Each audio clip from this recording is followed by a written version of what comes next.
pessoal. É um prazer estar com vocês aqui novamente para dar continuidade desses nossos estudos sobre o livro de Apocalipse, a revelação do nosso Deus, que foi dada a João, no conforto de sua igreja, do que ainda estaria por vir. Então, para mim, tem sido muito enriquecedor estar aqui aprendendo, tanto enquanto eu estudo, quanto ministro as aulas e quanto também assisto às aulas dos demais professores. É uma bênção a gente poder estar nesse momento aqui. Agradeço a Deus por isso e pela presença de vocês. Bom, para aqueles que se lembram, dos que estiveram conosco aí no nosso último encontro, ou viram o vídeo depois, na semana passada nós trabalhamos o capítulo 9. E o capítulo 9 ele trazia era uma continuação daquelas trombetas que começaram a ser tocadas, tangidas como avisos de Deus para que as pessoas viessem ao arrependimento, chegassem ao arrependimento. Nós falamos das 4 primeiras, que eram trombetas voltadas contra a natureza, né? Eram anúncios, pragas que atingiram, digamos assim, a natureza. E nós iniciamos na semana passada, então, dando continuidade, as trombetas que estavam direcionadas ao homem, que no caso eram as 3 últimas. Nós falamos, para quem lembra, de um abismo que se abriu e dele saíram gafanhotos, e eram figuras fantásticas que tinham características especiais de sua aparência, e esses gafanhotos atormentavam os homens, e esse tormento durou 5 meses, e logo depois houve uma liberação de anjos que estavam lá presos junto ao Eufrates. Outros seres apareceram na história, seres que da cabeça à cauda eram letais, tinham aparência de leoa, cabelos de mulher, cauda de escorpião, mostrando aí, e esses seres, inclusive, matavam, não só atormentavam, mas também matavam os homens. Então, passado mesmo durante esse tormento, os homens, aí nós terminamos o capítulo 9, informando que os homens não se arrependeram, nem abandonaram a sua idolatria. O capítulo 10, então, que é objeto de nosso encontro hoje, ele é a semelhança do capítulo 7, é o que nós chamamos de interlúdio. Esse interlúdio são cortes, né, nessa progressão da história, são pequenos cortes que mostram a perspectiva dos santos, esse papel, esclarece esse papel dos santos nos diferentes eventos. Nós temos, como eu falei, um interlúdio nos selos, nós teremos aqui o interlúdio, que é esse capítulo de hoje, nas trombetas, e mais à frente nós teremos o interlúdio que se relaciona às taças. Então, esse interlúdio do capítulo 10, ele vai se estender até o capítulo 11, lá pelo versículo 13 ou versículo 14.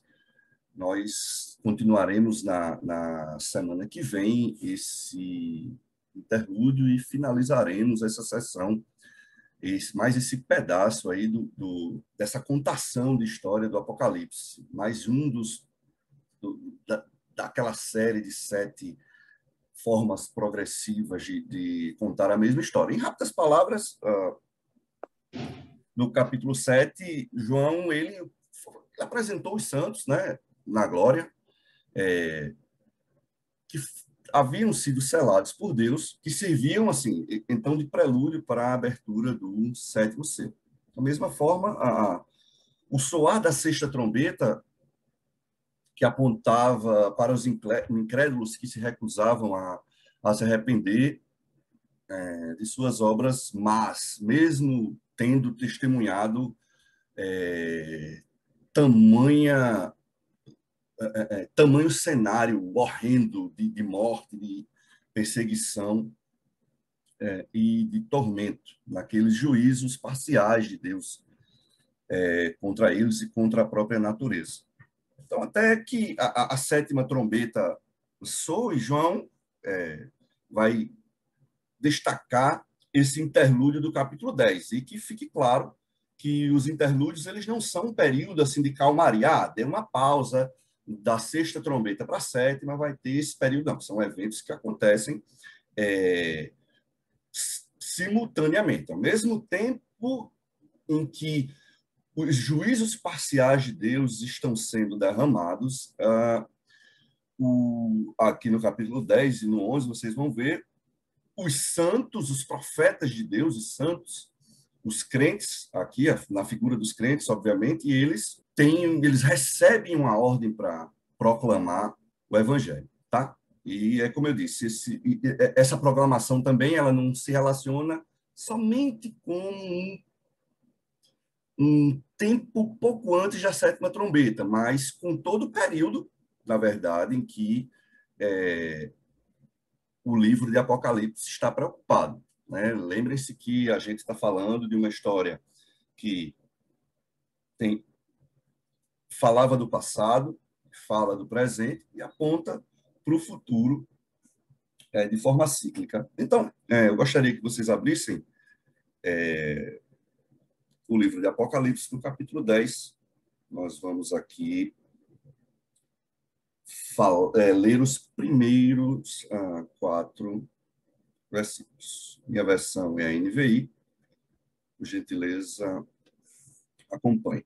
Então vi outro anjo poderoso que descia dos céus. Ele estava envolto numa nuvem e havia um arco-íris acima de sua cabeça. Sua face era como o sol. Suas pernas eram como colunas de fogo. Ele segurava um livrinho que estava aberto em sua mão. Colocou o pé direito sobre o mar e o pé esquerdo sobre a terra. E deu um alto brado, como o rugido de um leão. Quando ele bradou, os 7 trovões falaram. Logo que os 7 trovões falaram, eu estava prestes a escrever, mas ouvi uma voz dos céus que disse: cele o que disseram os 7 trovões, e não o escreva. Nós vamos parar aqui. Nós temos, então, a descrição de uma visão de João acerca de um anjo muito poderoso. Era um anjo que, um pouquinho mais na frente, ele vai dizer que é um anjo gigantesco. Os pés desse anjo podiam tocar o mar e a terra. Vejam a magnitude dessa visão, dessa figura. E João aqui já trazendo nesse simbolismo alguém que vem diretamente da presença de Deus. Aí vocês vão ver a figura desse anjo envolto numa nuvem. Quando vocês pensarem nessa nuvem, eu gostaria que vocês não imaginassem somente essa nuvem aqui desse céu que a gente está contemplando, mas é como se fosse, na verdade, o termo é de uma nuvem de glória, de um esplendor que toma um determinado ambiente e que que João, então, ele só consegue associar a figura de uma nuvem, algo de tanto poder que envolvia esse anjo.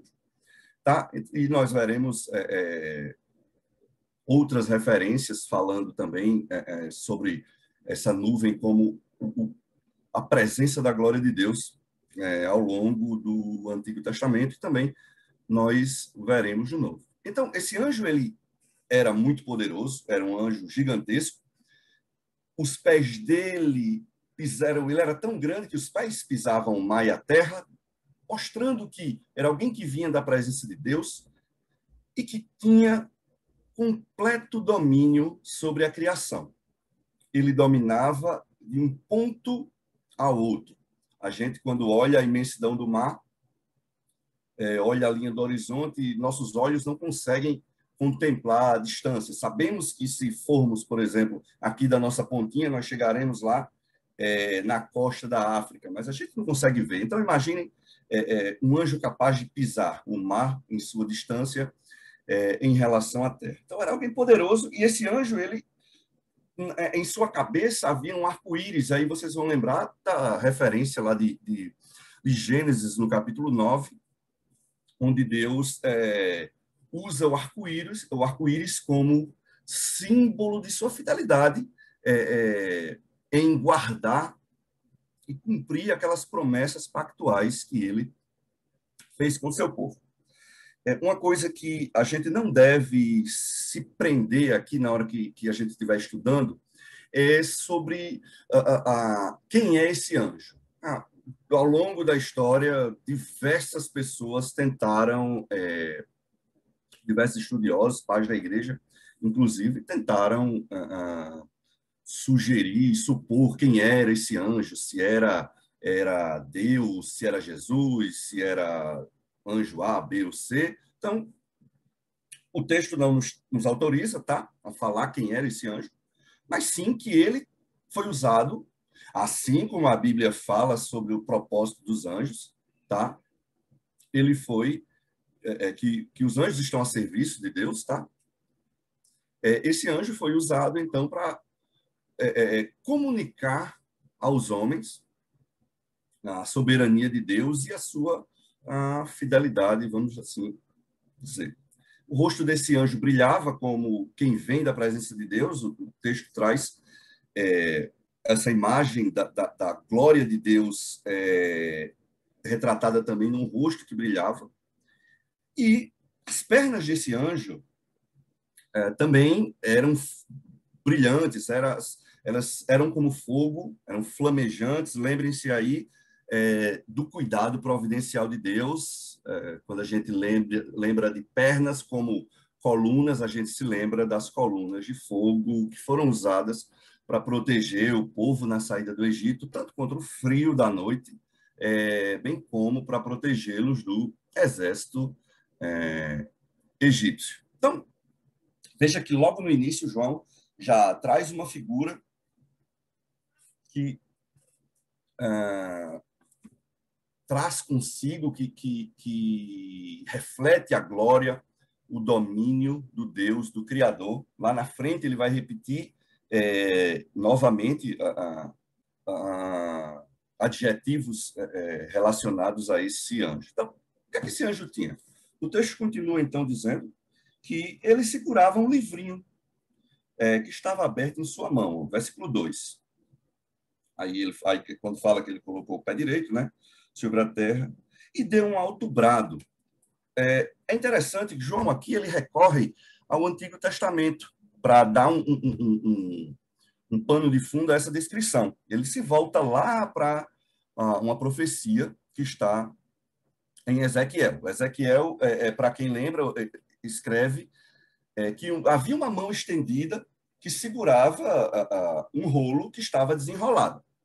Percebam que o anjo trazia um pequeno rolo em sua mão. E Ezequiel também falava sobre um rolo desenrolado. Quando a gente pensa num rolo desenrolado, é que traz a ideia de algo que poderia ser aberto como assim, por exemplo, digamos que fosse um rolo que pode ser aberto e cuja mensagem pode ser plenamente vista por quem está observando esse rolo, tá? E esse rolo, então, esse pequeno rolo, vocês aí já devem estar fazendo suas interrelações, esse rolo contrasta, então, com aquele rolo grande lá do capítulo 5.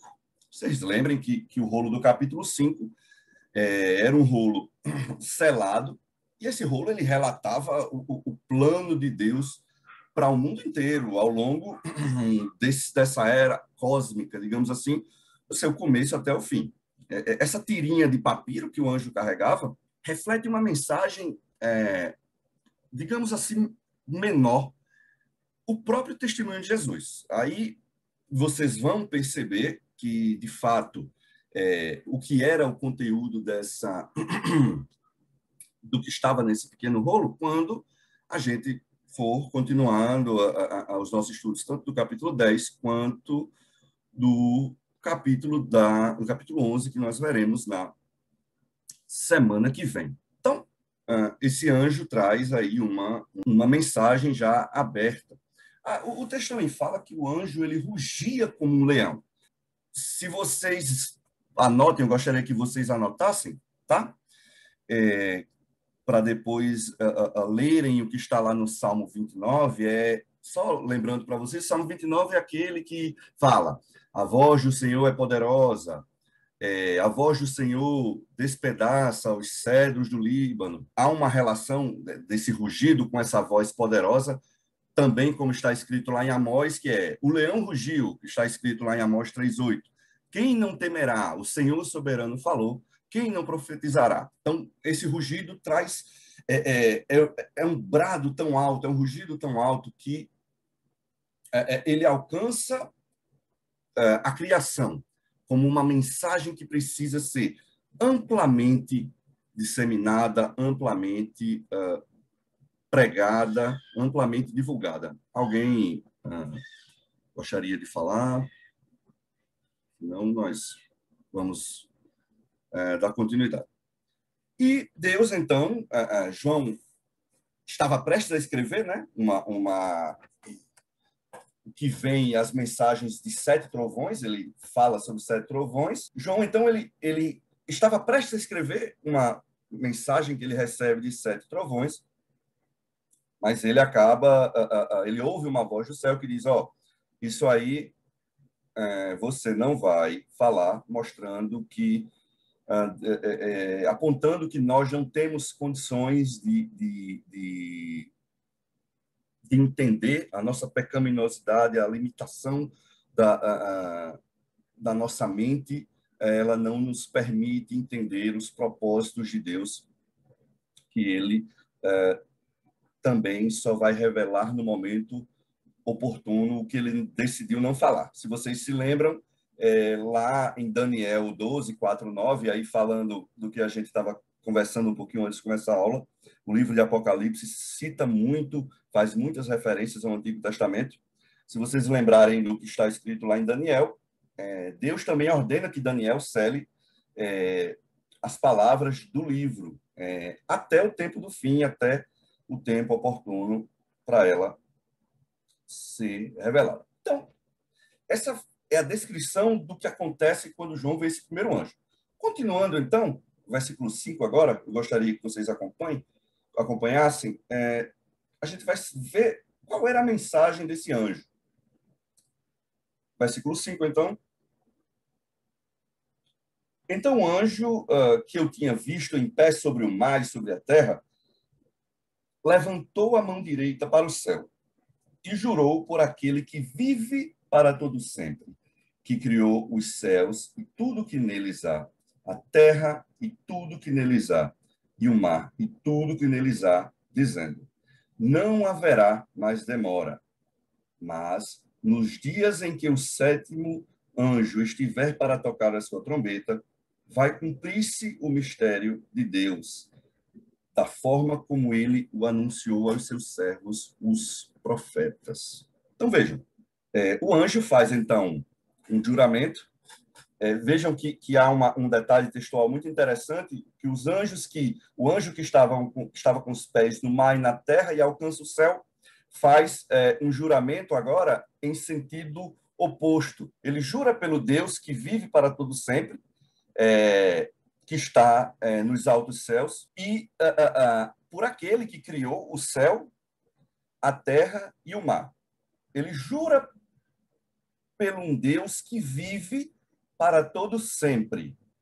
Há um detalhe textual muito interessante aqui, que esse Deus que vive para todo sempre, a eternidade de Deus, como sendo a base, o núcleo duro do caráter decisivo, imutável, fiel de suas proclamações.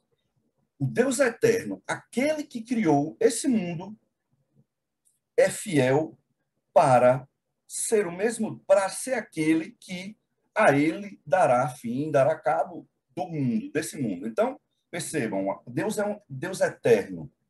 O anjo jura por aquele que vive para todo sempre. Logo, esse juramento ele é imutável, esse juramento ele não pode sofrer qualquer alteração. Já está decretado o princípio e o fim, pelo Deus que nós vemos ao longo do livro de Apocalipse, como Alfa e Ômega, princípio e fim, aquele que era, que é e que há de vir. O juramento do anjo mostra também uma coisa interessante. Esse juramento ele possui um prazo. Esses acontecimentos ele tem um prazo para acontecer. Não é por acaso que ele diz: não há mais como demorar, não há mais delongas. É como se já foi dado muito tempo para que esse juramento se cumprisse. Aí, fazendo uma relação lá no iniciozinho dos nossos estudos, lembrem-se do que Jesus fala a uma das igrejas sobre os ensinos de Jezabel. Se vocês forem lá, voltarem um pouquinho em Apocalipse 2:21, vocês vão ver. Está lá escrito: eu lhe dei tempo para arrepender-se da sua fornicação. Então, vejam que lá no início já se falava de um tempo que não podia mais ser algo que não podia mais ser postergado, não havia mais como protelar. O tempo já tinha sido dado, aquilo, o acontecimento vem sem demora,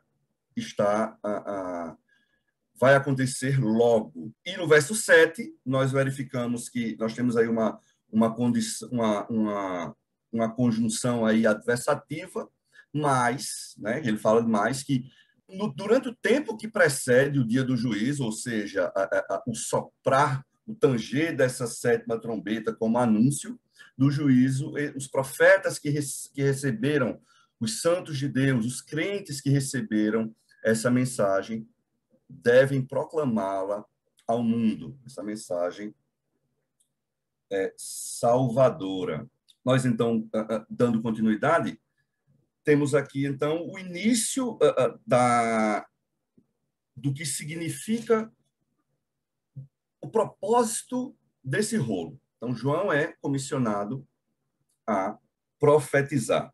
Acompanhe, então, a leitura, versículo 8. Depois falou comigo mais uma vez a voz que eu tinha ouvido falar dos céus. Vá, pegue o livro aberto que está na mão do anjo que se encontra em pé sobre o mar e sobre a terra. Versículo 8. Agora, versículo 9.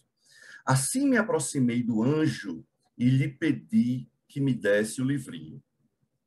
Ele me disse: pegue-o, coma-o. Ele será amargo em seu estômago, mas em sua boca será doce como o mel. Uma paradinha aqui, versículos 8 e 9. Mais uma vez, como eu disse, João ouve essa voz do céu, pedindo para que ele coma esse rolo, a semelhança do que também consta em Ezequiel. A Ezequiel também é dada uma ordem para que ele coma um rolo. Coma esse rolo, coma essa mensagem. E a João, então, é falado que esse rolo será amargo em seu estômago, mas em sua boca será doce como o mel. Há detalhes muito interessantes aqui e que essas figuras elas acabam nos dando um pouco do direcionamento do seu significado. Ao longo da escritura, nós temos a palavra de Deus como algo que é doce, algo que refresca, algo que é agradável ao paladar. Essa doçura e esse amargor desse rolo estão relacionados tanto à doçura da salvação, da transformação que essa mensagem traz ao homem, mas, ao mesmo tempo, essa amargura ela nos traz a ideia de que proclamar essa mensagem implica em muito sofrimento. Para quem não sei quantos conhecem, mas vez ou outra eu estou passeando entrando no Portas Abertas. No Instituto Portas Abertas é uma página que vocês podem acessar, é uma página missionária e ela traz, ela fala sobre a igreja perseguida. Inclusive, nesse site, vocês vão ter lá uma lista dos 50 países nos quais há maior perseguição. E é bem interessante o site que ele fala, país tal, perseguição religiosa, país tal, perseguição política. Então, nós temos países como Nigéria, Iraque, China, Coreia do Norte, e lendo essa passagem me fez lembrar disso, porque especificamente na Nigéria há um grupo extremista chamado violentíssimo, chamado Boko Haram. Eu acho que muitos já ouviram. Eles são uma ala ultra mega fanática do islamismo, e eles assolam a igreja, eles assolam os crentes de forma horrorosa, de forma muito violenta. Um dos relatos de poucos anos atrás, para vocês terem uma ideia, é de que eles fecharam uma aldeia, trancaram as pessoas dentro de suas palhoças, de suas casas, e atearam fogo. Aqueles que conseguiam fugir, eles assassinavam nas portas da forma mais horrenda que a gente pode imaginar. Presbítero Saulo, inclusive, num dos nossos encontros do semestre anterior, mostrou um rapaz que tinha se convertido e a violência que ele sofreu por sua conversão e escapou, inclusive, da morte. Então, percebam que uma mensagem doce que traz a doçura da salvação, ela também causa muita amargura, ela causa muito sofrimento, ela, na verdade, causa sofrimento àquele que a proclama. Lembram-se da conversão de Paulo, quando ele fica cego e alguém diz que, olha, você vai encontrar um certo Saulo e ele implica a ele saber o que é sofrer pelo Evangelho. Vocês estão lembrados, né? Está lá em Atos. Então, uma mensagem doce aos lábios, mas amarga, porque ela carrega consigo uma perseguição pelo fato dela ser loucura para o mundo. Pois não, Rubens? Isso aí remete, o que você está falando, remete lá para a segunda cena, no capítulo 6, da abertura dos selos, né? Quando abre o quinto selo, ele diz assim, lá no versículo 9 do capítulo 6, quando ele abriu o quinto selo, vi debaixo do altar as almas daqueles que haviam sido mortos por causa da palavra de Deus e do testemunho que deram. Eles clamavam em alta voz, até quando, ó soberano, santo e verdadeiro, esperarás para julgar os habitantes da terra e vingar o nosso sangue?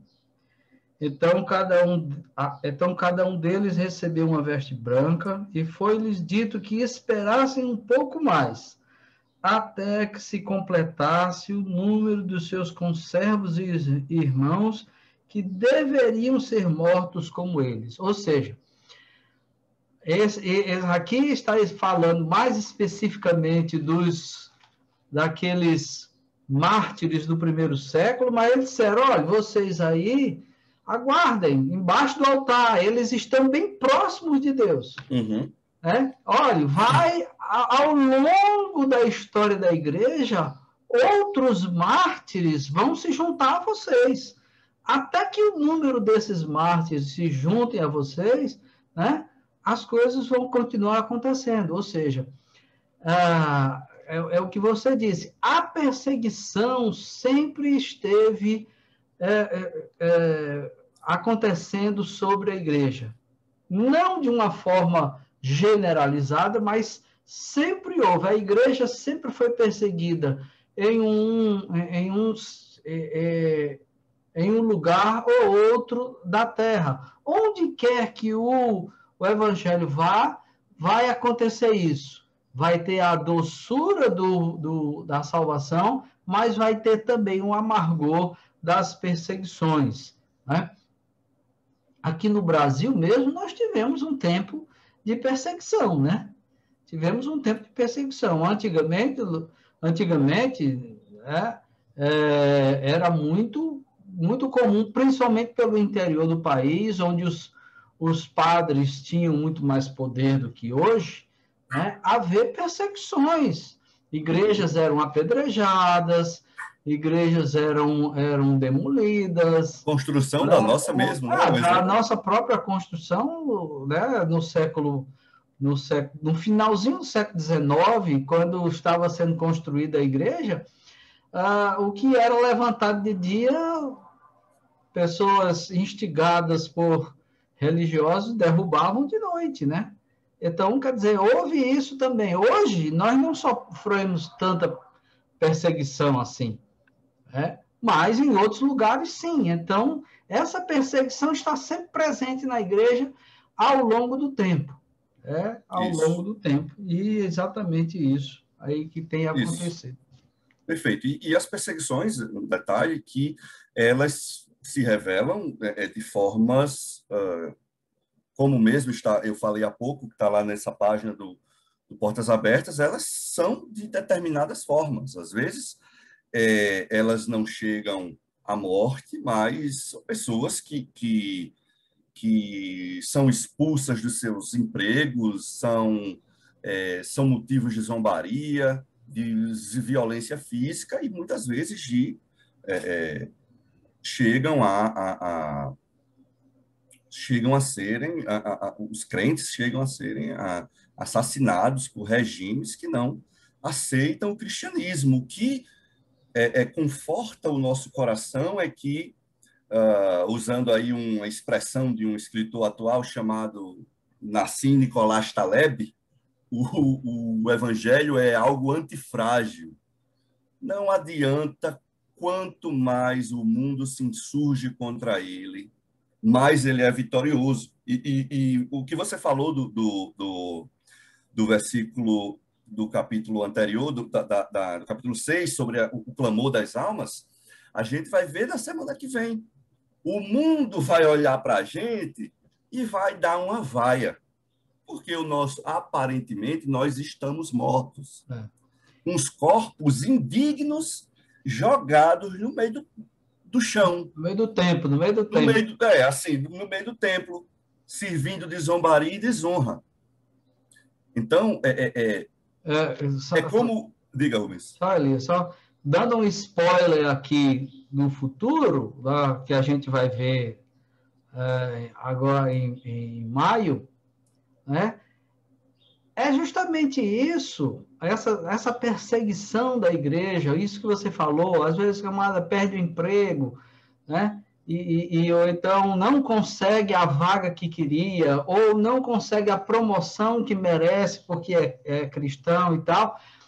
Isso daí é justamente a tal da marca da besta, que quem não tem a marca da besta não pode comerciar, não pode vender, não pode comprar, não tem, né?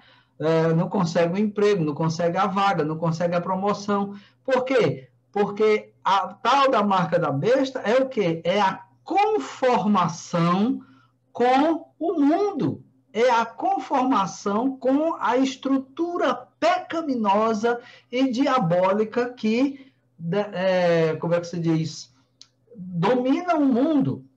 Certo? É Isso. a concepção diabólica que domina o mundo. Vou dar só uma palhinha para vocês.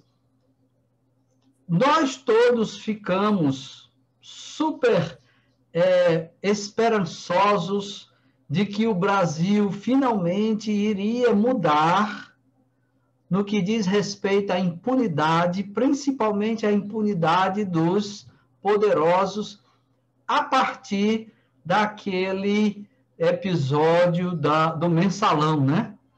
O julgamento do Mensalão, em que o pessoal foi sendo julgado, foi sendo punido e tudo mais, não sei o quê, políticos passaram aí para a cadeia e tal, a gente começou a achar que o Brasil, não, agora o Brasil tem jeito, né? Aí, quer dizer, esse alento aumentou ainda mais quando surgiram as notícias da Operação Lava Jato, né? Aqueles procuradores, aquele juiz que condenava isso, aquilo, outro. O que aconteceu de 2019 para cá? Um desmantelamento progressivo de tudo que foi feito no passado, e hoje nós estamos, em termos de punição a corruptos e a poderosos, num estágio anterior ao que estávamos antes até mesmo antes do Mensalão. As leis foram mudadas, né? Foram criados mecanismos como o juiz de garantia, não sei o quê, com um discurso bonito de preservação dos direitos civis, etc. Simplesmente todo um aparato para proteger bandidos. Né? Todo um aparato para proteger bandidos. Eu não sei se vocês assistiram algum jornal ontem, mas ontem à noite eu assisti num jornal, acho que é o Jornal da Cultura, e o camarada dizendo de um bandido do Chile que tinha sido preso no litoral de São Paulo. E aí o cara comenta que o Brasil se tornou refúgio dos bandidos internacionais todos. Lógico. A Corte Maior do Brasil só faz proteger bandido. Então, é isso que está acontecendo, aquela história. Né? Estamos cada vez mais nos mostrando essa estrutura demoníaca, pecaminosa, e que se você hoje, como juiz vai condenar algum político? Não vai, porque sabe que quando chegar lá em cima, pode ser confirmado pelo tribunal, pela segunda instância, pela terceira, quando chega no STF, acabou-se. Então, essa estrutura pecaminosa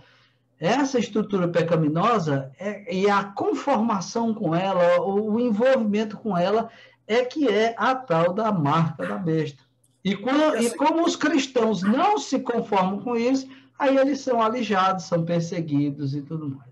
E quando a gente parte também para essa ala da cultura, como eu falei nas minhas 2 últimas aulas, vejam os noticiários, os que divulgam, porque há, de fato, determinados canais televisivos enfim, determinadas mídias jornalísticas que simplesmente abafam determinados assuntos, mas quando a gente corre atrás, por exemplo, de questões relacionadas à ideologia de gênero, mães se apaixonando pelos filhos, relacionamentos matrimoniais entre pais e filhas, mães e filhas, mães e filhos, vejam o nível de promiscuidade que o mundo tem atingido, a violência que sempre existiu ao longo do tempo, o caso agora recente desse menino que foi assassinado de forma brutal. Nós tivemos há 2 anos um outro menino que foi assassinado por 2 mulheres que tinham um relacionamento, enfim, o menino Juan. Foi uma morte... A Isabela Nardoni também, isso, né? Foi uma morte brutal, mas que, assim, Se a igreja abre a boca, o menino, inclusive, um pouco tempo antes da gente voltar, o menino foi emasculado. Esse menino Juan, ele foi emasculado. As mães, as companheiras queriam que ele fosse uma menina. Ele, antes de morrer, fazia 8 meses que ele tinha sido castrado. Aí se levante um crente, se levante um pastor, uma liderança genuinamente cristã, para dizer que esse crime foi movido por ideologia de gênero, para ver a saraivada de processos. Isso se o camarada não for preso. Então, aí ao longo, nós vamos ver isso no capítulo 11, na aula que vem, os crentes serão medidos. Nós falamos de selos, Saulo falou sobre selos. No capítulo 11, será falado sobre crentes que serão medidos com uma vara, com um caniço. Os crentes medidos, que estão lá dentro do Santo dos Santos, na presença de Deus, são completamente diferentes àqueles cristãos nominais que se deixaram levar pela mensagem dos habitantes da terra. E o Apocalipse traz o termo habitantes da terra, não é por acaso. É por aqueles que acham que esse mundo será a morada eterna e recôndito de sua impunidade. Então, assim, isso foi um pouquinho de spoiler para a aula seguinte. Então, voltando aqui para o capítulo 10, há algo também que se relaciona a esse doce e a esse amargo. Essa doçura também está relacionada à mensagem de Deus e sua vontade. Essa vontade de Deus, ela busca o benefício completo do seu povo. E eles serão recompensados pelos seus sacrifícios. E o amargo é o que está lá em 1 Pedro 1,11. Se vocês lembrarem o que está escrito, é quando Pedro fala que a perseguição, até mesmo o martírio, é um prenúncio de vitória diante de Deus. Repito, nós veremos isso quando nós estivermos falando sobre a última trombeta. Então, versículos 10 e 11, já chegando no final do nosso curso de hoje, João, então, ele obedece, né, e come esse livrinho, constatando que, de fato, esse livrinho é doce à boca e amargo ao estômago. Ele é, então, comissionado novamente a profetizar, a falar. Lembram do que está escrito lá no primeiro capítulo, no versículo 11 e 19, falando que, João, essa mensagem você vai escrever para trazer às pessoas o conhecimento do que está para acontecer, para vir. E acho que no versículozinho final, alguém tem alguma versão que o versículo 11 fala: é preciso que você profetize contra muitos povos? Deixa eu olhar aqui, Alguém? Elias. Quem? Eu vou dar uma olhadinha aqui, Elias. Eu tenho Pronto, várias O versões aqui que online. acontece? Na minha tem a respeito. Pronto. Eu tenho a versão pastoral aqui que fala. Então, me disseram, você tem ainda que profetizar contra muitos povos, Pronto, esse línguas e contra. nações. Pronto, esse contra. Esse contra é objeto de discussão, se é mais correto. A Bíblia de Jerusalém também. Pronto, ótimo. Então, se é mais correto se discutir se a tradução mais correta seria contra muitas nações ou acerca de, como várias outras versões têm, inclusive a NVI que eu estou usando usa acerca.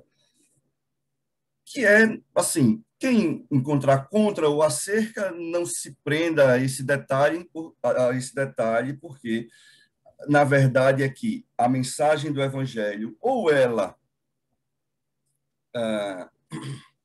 traz aspectos negativos, como, por exemplo, juízos, condenações. Nós temos isso nos profetas do Antigo Testamento, Jesus falando, mas também traz aspectos positivos, tá?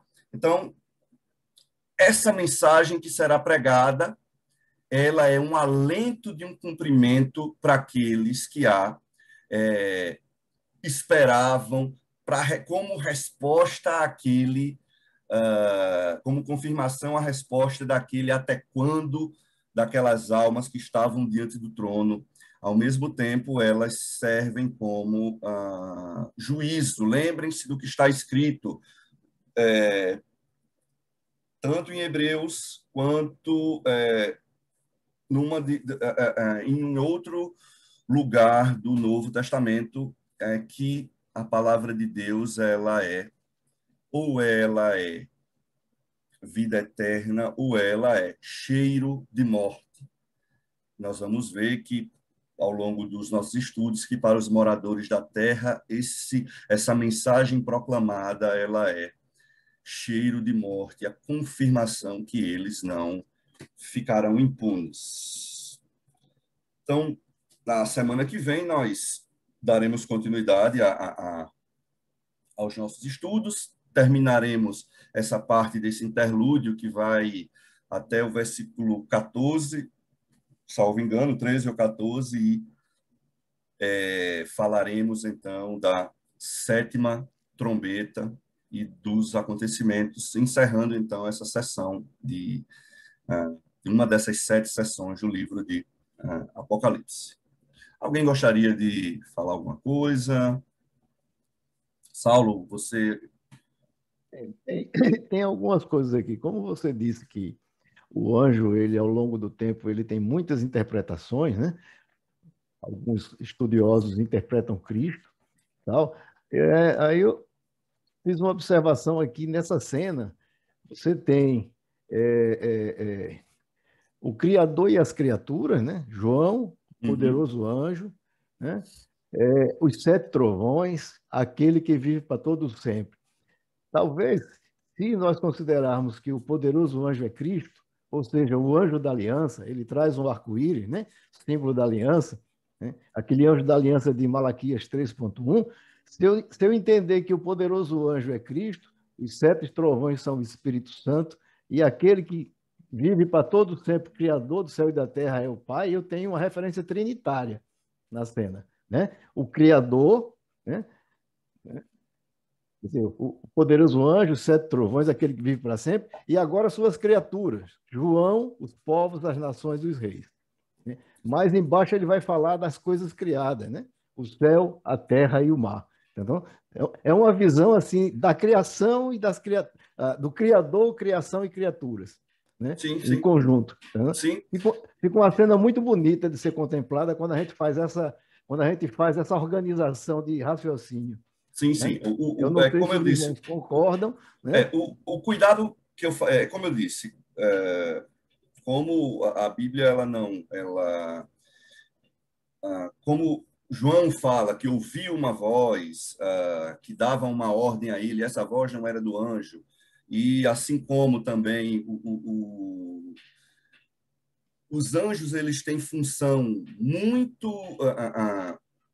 muito estabelecida na Escritura. Nós vamos lembrar aí de Hebreus, por exemplo, uma pergunta, uma interrogação retórica, assim, não são anjos aqueles seres que serão usados por Deus para nos conduzir à salvação, algo mais ou menos assim, nos auxiliar. Então, o escritor de Hebreus, ele fazia uma pergunta que já possuía uma resposta. É como se ele dissesse: vocês não sabem que os anjos são ministros são ministros. da Então, igreja. por isso que eu acho que essa discussão ela deve ser mais do simbolismo da figura do que da revelação da figura em si, de quem é a figura em si. Porque é uma figura representativa que, diferente lá do que ele viu andando nos 7 candelabros, entre os candelabros, que eram as 7 igrejas, e tinha aquela aparência, ele agora traz uma figura que faz um juramento, que levanta a mão, pega um rolinho, levanta a mão, faz um juramento por aquele, pelo Criador, entendeu? Eu prefiro particularmente trabalhar nessa perspectiva, porque talvez chegue um momento em que essas figuras elas passem a se misturar demais. Por exemplo, da mesma forma que não há autorização para dizer que o anjo que levava as orações dos santos, lá no capítulo, se eu não me engano, 8, daquele anjo que levava as orações misturadas com incenso, era Jesus. Entendeu? Então, assim, eu prefiro deixar os anjos na caixinha dos anjos e depreender a mensagem que está por trás disso. Pode falar, Rubens. Uma outra coisa que também é assim, muito, muito importante, que a gente nunca pode perder de vista para não perder a essência do livro do Apocalipse. O livro do Apocalipse foi escrito primordialmente e inicialmente para os crentes do século I que estavam debaixo de uma perseguição violentíssima, certo? Estavam sendo perseguidos pela maior potência que o mundo já conhecera, quer dizer, e então significa o seguinte: qual o que é que essa visão, né, traz para esses irmãos? Essa visão traz a visão de que Deus é um Deus glorioso, Deus está no controle, né? As perseguições acontecerão, o amargor do livro. Porém, Deus está no controle, Cristo está no trono, e isso daqui é a coisa mais importante para aqueles irmãos.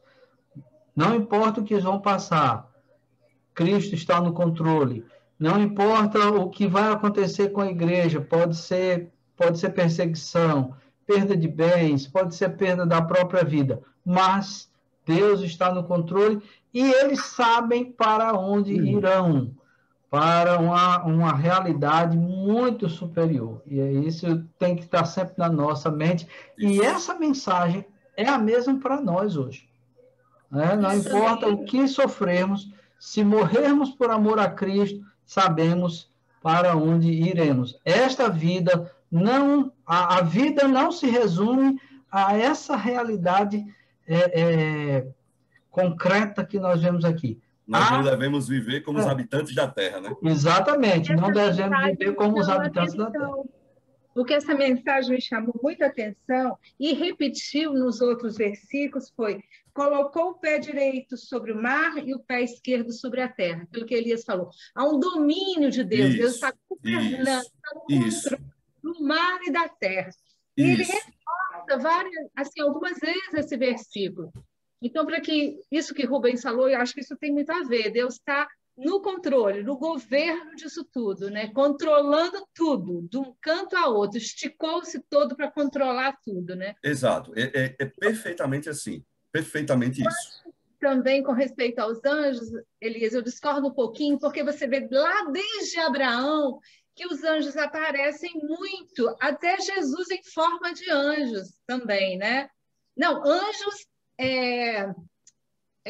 anjos com formas de Jesus, aquela parte que Agar teve com quando ela foi embora, né, deixou a sua patroa, né, senhora, e o anjo veio e falou com ela, e ela diz: eu vi Deus, né? Ela diz: eu vi Deus, Deus me viu, uma coisa assim. Então, eu acho que está uma mistura muito de anjo. O que acontece é o seguinte, é que o anjo, ele é uma figura que, para os olhos humanos, ela é fantástica. Qual é a primeira frase que um anjo diz quando ele aparece? Calma, não tenha medo. Não tem mais. Não tem mais, calma. E por mais que ele traga, e é isso que o anjo, ele traz características que vêm de alguém que vem da presença de Deus. Uma mensagem de mas Deus, né? Um anjo ele não é o anjo ele não é uma cristofania, ele é diferente, por exemplo, o anjo não é Melquisedeque, por exemplo, que é uma teofania. Entendeu? O anjo não é aquele que aparece, eu não lembro qual é o livro, eu vou pesquisar para vocês, mas uma passagem que chama muito minha atenção é que uma mulher pergunta: quem é o Senhor? Aí essa pessoa diz: olha, eu sou alguém cujo nome é maravilhoso demais para revelar. Não sei se vocês lembram dessa passagem, vou achar a referência. É a mãe de Sansão, né? A mãe de Sansão, mãe de perfeito. Sansão. Então vejam, Por que pergunta se o meu nome que é maravilhoso? Exato. A Bíblia, então, ela traz a figura do anjo com com seus objetivos muito delimitados. E outro detalhe, era algo que, inclusive, no início da igreja, era algo extremamente assim, cuidadoso de ser tratado, porque para os judeus, o anjo era uma figura muito importante. É por isso que lá no livro de Hebreus, o que é que o autor vai dizer? Logo Jesus é superior aos anjos. Logo no capítulo 1. Logo no capítulo 1, o autor de Hebreus ele vai dar logo a viradinha de chave na teologia dos hebreus, dizendo: olha, vocês aí, ó, que acham os anjos o máximo, beleza, eles são criaturas, são seres, enfim, mas ó, Jesus é superior a esses anjos. Entendeu, minha irmã? É mais nessa perspectiva. E o cuidado que a gente precisa ter no livro de Apocalipse, de tratar determinadas figuras, é porque daqui a pouco a gente está pisando, aí eu digo a gente, porque eu me coloco também nessa posição, a gente está pisando na areinha do literalismo e esquece o simbolismo que está presente, né, no texto como um todo, na forma de ler, na forma de interpretação. O Elias, Oi, Cláudio. William Hendrickson, ele rejeita essa interpretação de que esse anjo, apesar das semelhanças, né, rosto como o sol, as pernas como colunas de fogo, etc., porque ele diz que em nenhum outro ponto Jesus é chamado de anjo no livro de Apocalipse. Então, ele usa essa argumentação, entendeu? Exato, perfeito. Ao contrário, ele é aquele que tem as 7 estrelas na mão, e estrela. Todas as vezes que estrela é referida no livro de Apocalipse, refere-se a anjos. Isso. Veja que uma estrela, aquele que caiu recebeu uma chave para abrir um abismo, no caso. Viu, Elias? Jesus tem as estrelas na mão, ou seja, Jesus é maior do que os anjos. Viu? E o Hendrick, no Apocalipse, o anjo, Jesus é chamado de anjo. A gente tem que ter cuidado numa interpretação sistemática, né, global, para a gente não se fixar numa figura e perder. Mas, como disse Elias bem no começo, não, a questão não é identificar quem é esse anjo, a questão é você identificar a mensagem. Isso que Claudete falou, a mensagem do texto. Isso que Claudete falou muito bem, dele se esticando. Isso é que a gente tem que ficar mais focado e não se perder em detalhes. O que é que significa um arco-íris? O que é que significa o pé de fogo? O que é a imagem geral que a gente tem que olhar. Até porque, por exemplo, você, Claudete, falou algo que eu esqueci de falar. Porque o anjo fixa o pé direito num ponto, eu acho que é no mar, e o pé esquerdo na terra. Não há nada no texto que leve a gente a fazer a alegoria. Peraí, o pé direito está no mar, porque no mar é água limpa, e direito vem de destra de Deus, como o povo faz. Entendeu? Então, assim, ele estava com o pé direito, ele podia estar trocado, ele podia estar com o pé esquerdo no mar e o pé direito na terra. Entendeu? Então, assim, como o Rubens disse, como eu falei, existe um núcleo duro do simbolismo do qual a gente não pode se desapegar. Porque aí, se a gente se desapegar, a gente vai estar indo assim, como pipa em vento mais forte, perdendo um pouquinho o rumo e se ligando a detalhes textuais que nem João pensou.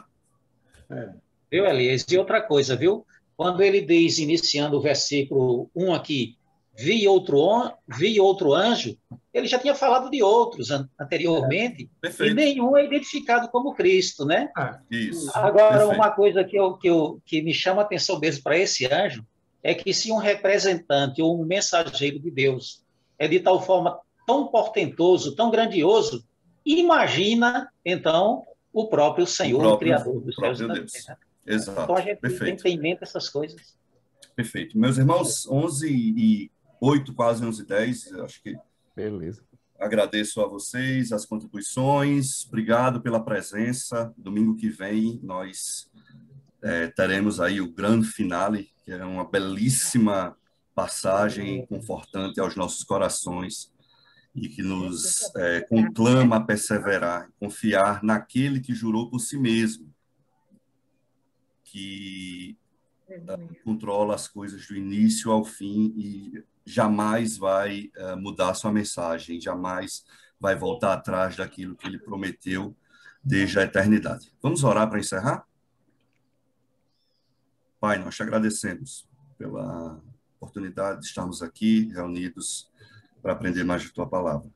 Ser com cada um que está aqui nessa reunião, com suas famílias, assim como todas as famílias dos crentes, Pai, que estão no mundo proclamando ousadamente a tua palavra. Perdoa nossas falhas, em nome de Jesus, nós já te agradecemos. Amém.